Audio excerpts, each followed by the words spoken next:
dólares. Esto nos pasó en la convertibilidad, aprovechar la diferencial de tasas. Entonces te metiste en un problema mucho peor. Entonces yo creo que si a un problema fiscal le metes una solución monetaria o cambiaria, tenés un problema peor.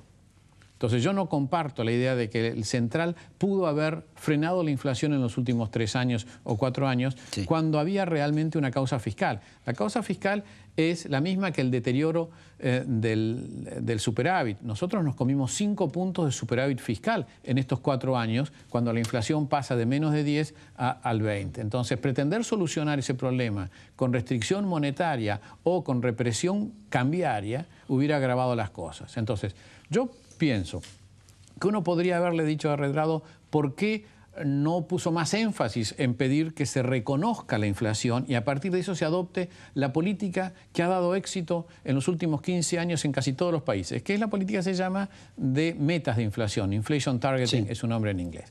¿En qué se basa la estrategia de metas de inflación? Se basa en controlar las expectativas, no exclusivamente desde el punto de vista monetario y cambiario, sino también desde el punto de vista fiscal, tarifario, salarios, o sea, todos los precios. Subsidios. Entonces, cuando vos tenés una política fiscal que está repartiendo en el año 2010 45.000 millones de pesos de subsidio a la mitad más rica, la mayoría de ellos, que están generando toda esta explosión de consumo, si vos esto lo reprimís desde el punto de vista cambiario o monetario, creas un problema mayor, un problema adicional, porque va a haber más ingreso de fondos especulativos para aprovechar el diferencial de tasas, que por suerte hoy no está viniendo en este aspecto. Entonces, yo creo que lo que se le puede criticar a Redrado es no haber salido a decir... a despejar mejor el cuadro. A despejar mejor el cuadro el tema del INDEC. Todos sabemos que si lo hubiera hecho se hubiera ido, porque este era un tema donde no se aceptaba ninguna crítica. No obstante, si vos lees los informes de inflación del Banco Central... Sí, me acuerdo. Él ha utilizado claramente los índices de precios implícitos del producto y no los del INDEC, con lo cual te estaba mandando un mensaje como diciendo yo para el establecimiento de mis metas utilizo otras políticas. Entonces yo ahí comparto con Redrado el no haber usado un freno monetario cuando la inflación estaba viniendo desde, o si vos querés, del resto del mundo. Cuando vos tenés un superávit comercial del orden de 4 o 5 puntos del producto, como estamos teniendo este año, si vos no tenés un superávit fiscal equivalente, eso es un factor de inflación.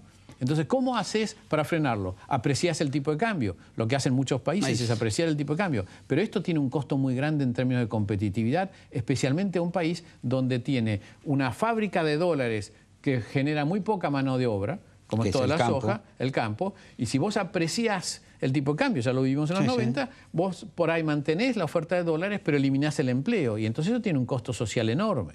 Entonces yo creo que el tema de la inflación es mucho más complejo en Argentina que simplemente una cuestión monetaria.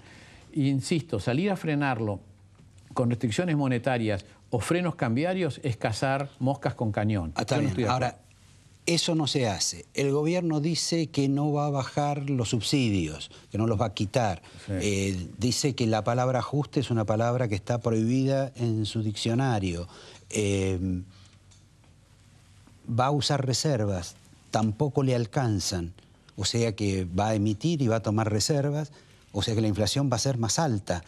Tomar reservas, cuando las reservas han sido compradas con emisión monetaria, es exactamente lo mismo que emitir moneda. No hay ninguna diferencia porque al final de cuentas se tacha una cosa con la otra y te queda dinero en el mercado sin respaldo de reservas. Entonces, que es lo mismo que si hubieras emitido.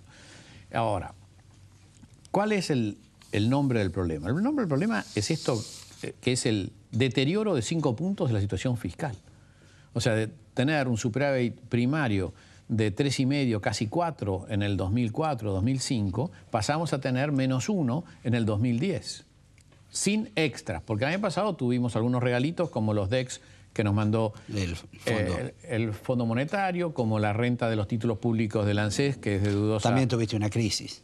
Por supuesto, o sea, yo no estoy en contra de las políticas anticíclicas, pero lo que creo es que hay que analizar no la totalidad del gasto, pero hay que analizar cualitativamente algunas líneas del gasto. O sea, para mí que sigan subsidiando a feedlots, empresas lácteas, frigoríficos, para que el lomo o los yogures estén más baratos, no me da satisfacción, no tiene sentido. Que estén subsidiando la electricidad y el gas natural a los sectores o a los hogares que podrían estar pagando el doble o el triple, no tiene ningún sentido. Entonces yo no hablo de un ajuste que caiga sobre las clases más pobres, pero sí creo que la mitad más rica, hay algún estudio de Ernesto Critz, por ejemplo, donde el 70% del subsidio en los alimentos va a parar al 30% más rico de la población.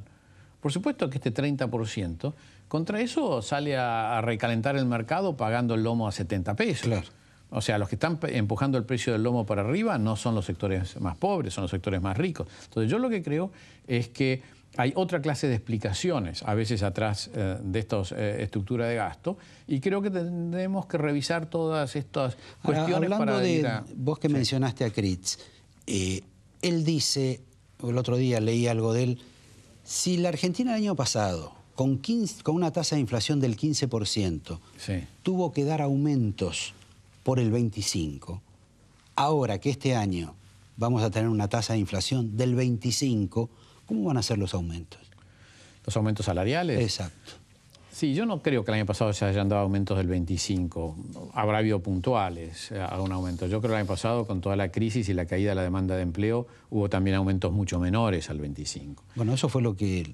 Sí, pero yo creo que las cifras son ahí, para todo el contexto son discutibles, son muy diversas.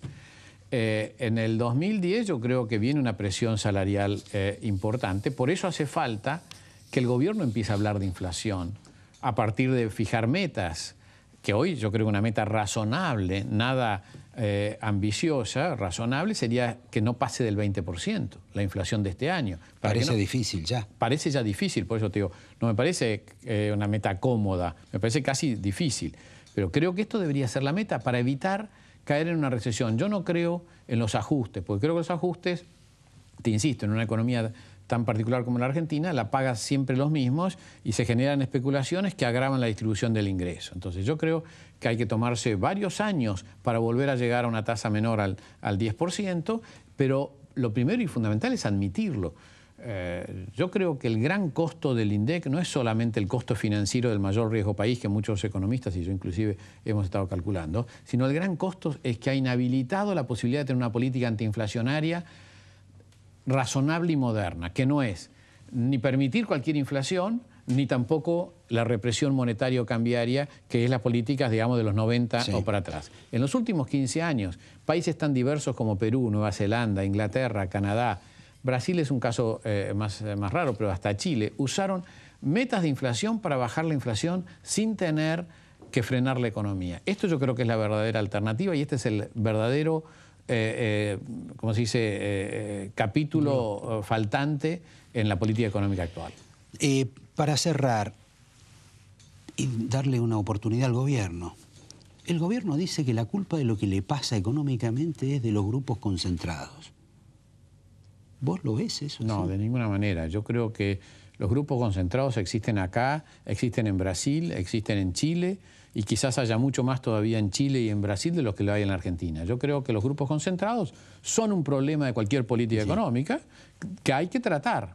No son tampoco ángeles, ¿no? Pero es una realidad. Además, ¿no son los que van a comer con Cristina Olivos? Por supuesto, que son los mismos. Entonces, yo creo que... Y los que Cristina les agradece su participación. Pero por supuesto, es un dato de la realidad, como lo son los holdouts. No puede ser que un día adores los holdouts y otro día son las ratas del riachuelo. No, siempre son los holdouts que quieren cobrarte a través de presiones legales. Siempre hay grupos con poderes monopólicos. Y yo creo que cuando vos tenés una conducción económica tenés que saber sortear, seducir y también manejar esto. No es solamente controles, tampoco es solo seducción, sino una mezcla de lineamientos para que estos grupos se comporten de acuerdo a los intereses de la nación. Estos grupos existen, pero hay que crear los incentivos y las reglas de juego para que jueguen a favor de la nación. Como pasa en Brasil, como pasa en Chile, como está pasando también más tímidamente en Uruguay. Yo creo que esto es lo que tenemos que aprender, que hoy, por suerte, hay un consenso muy grande entre los economistas acerca de cuáles son las políticas que hay que aplicar en la Argentina.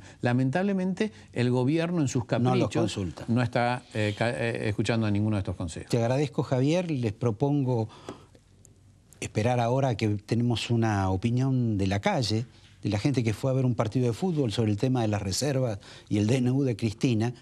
Y tenemos también una entrevista pendiente con el doctor Alfonsín. Lo despedimos a un ex titular del Banco Central